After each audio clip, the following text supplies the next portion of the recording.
Hello, welcome to Enable Growth channel. Today, I want to share with you excerpts from my conversation with one of my clients this morning. What I often do, well, he's not really a client at the moment, he's a mentee, and I do that a lot. I get a lot of young startup entrepreneurs asking me to help them, especially in ways like developing content for their platforms, developing digital marketing strategy, identifying new opportunities that they can grow their brand in, and things like that. So I met with this mentee this morning, and we had a great conversation. I want to share parts of the conversation with you today. So what was the challenge that he had? The challenge was that he wasn't able to create content that was engaging enough and was attracting and creating the right conversation to build his brand. Ultimately, he wants to sell more. But to do that, like I often tell them, it's your content that tells the story about your brand, and you should be able to use storytelling about your brand to generate conversation, and off the back of that, be able to sell. So generally, we wanted to have a conversation about creating content that would generate engagement, interest, leads, and sales, and that's what we met to go through. So one of the first things that I wanted to take him through was try to understand again where the brand was. We've had a couple of conversations before. This is a client that sells what you call a sash. You know that piece of cloth that people hang around their neck when they go for their graduation? It's called a sash. So what we've had a conversation, I've asked him over and over, how can the usage for this product be extended so that it's not so narrow. It's not only used when you're having graduation, but it's also something that stands for something else. People will have a reason to want to use it over and over, and it's not a one-off item. So one of the first things we needed to talk about was identify who his target audience or his target customer was. And like I said, his target customer today has been anybody that's graduating, because in Ghana, and I know in most parts of the world, when people are graduating, you need to wear a gown and then you need to wear like a sash around your neck. So those are the people that he targets. By that alone, it means that by that alone, his business is a seasonal business. So outside the graduation period, there's no reason for people to buy the product. There's no reason for people to buy his sash. So one of the first conversations I had with him a few months back was to explore other ways that we can kind of broaden the base, make an appeal to even more customers. Okay. Number two, find ways to make people want to keep the sash so that there's a bit more value to it. It's not something that they have to wear or buy because it's a requirement, but now it becomes something that they want to buy and keep because it gives them a reason. There's a reason for them to keep it, and that's basically what we wanted to do today. So the first conversation we had was about how he could extend the brand and position it differently. So one of the first things I asked him was, people who wear the sash are people who are graduating. What does it stand for? What is important to these kind of people? And then around that, we discovered that it stands for success, it stands for achievement, it stands for challenge, being able to beat a challenge, all those positive things and feelings that you get when you're graduating. So if that's the case, let's move it on. What it means then is that it doesn't only have to be during your graduation, but on any occasion that you feel challenged and you feel you want to be inspired for success, having the sash and looking at the sash or wearing the sash becomes a challenge. It becomes a reminder of the things you've gone through, the challenges that you've beaten, and kind of spurs you on to be able to do more. So that's what we talked about. And for me, that was very, very important. The second part of it, which is something that you had not thought about, was the fact that the sash always has some symbols. And in Ghana, we have what we call Adinkra symbols. So symbols that stand for different things in our culture and in our history. And I said to him that we need to explore how this becomes a must-buy item for everybody that visits Ghana, going back home from Ghana, whether from the diaspora, from the States, or wherever. They will take it back as a symbol of something that they picked from Ghana to remind them of our heritage, to remind them of the Ghanaian heritage.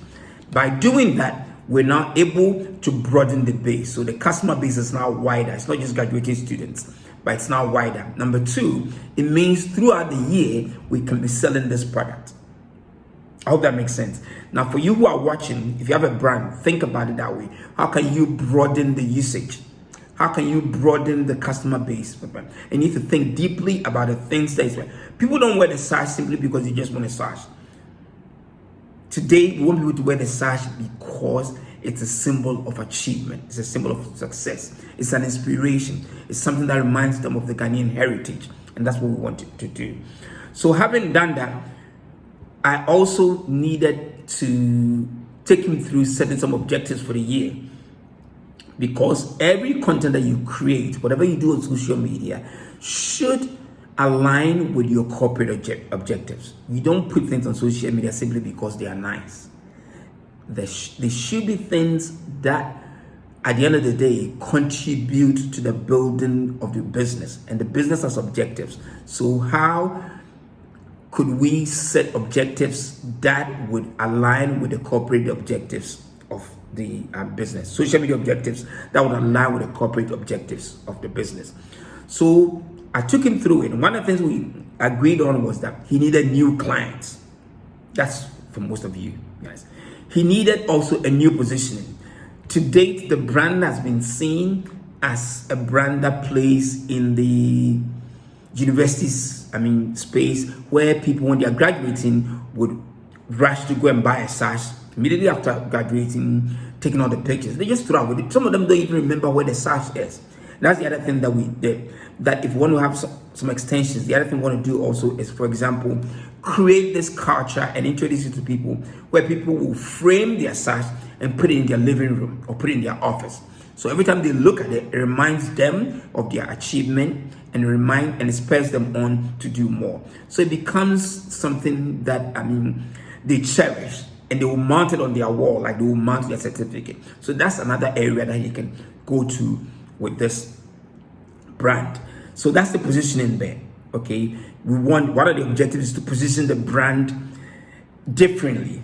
Okay, and then of course introduce new products, like I've talked about. Introduce even the frames, for example, that they would put their sash in. Number two, also introduce new sashes with new designs that will fit the diaspora market. So for example, there can be a sash that has just engraved on it the word Elmina, which is a town in Ghana, and the town is very, very, very, very well known across the world in the slave history, the history of slavery. And so if you have Elmina on it, for people who come from the diaspora to visit Ghana, they would want to buy and take it back to remind them of what their ancestors went through.